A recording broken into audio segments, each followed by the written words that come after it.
Welcome back. Casino operator the Star Entertainment Group has appointed Robbie Cooke as its new chief executive. Joining me now is our business reporter, Edward Boyd. Ed, Robbie Cooke has a pretty tough job ahead of him, leading the Star out of this current crisis. What are his credentials?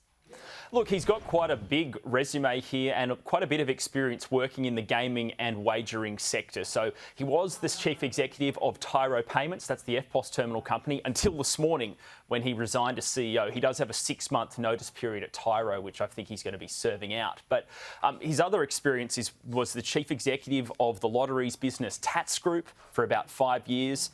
He was also the head of travel site whatif.com for about 7 years and worked in policy and strategy with Unitab, which is a Queensland gaming company. So he's got a fair bit of experience in the gaming and wagering sector, and he's going to need all that experience to help the Star get through this crisis. Remember, the previous chief executive, Matt Becky, resigned at the end of March, so there's been about a 3 and a bit month global executive search for the new boss, and they've come up with Robbie Cooke. So he'll be paid about $1.6 million annual salary, plus a sign-on bonus and other bonuses as well. So he's going to be well remunerated, but he's got a big task ahead of him because, remember, Crown Resorts was found unsuitable to hold its Sydney casino licence. That's now been approved on a conditional basis. I think it's pretty safe to say that the Star is probably going to be found unsuitable as well, and they're going to need to fix up their internal processes and culture and risk management to get themselves back on track. So it's going to be a big job for Robbie Cooke. Yep, good luck, Robbie. Ed, Wall Street shares dropped overnight. It was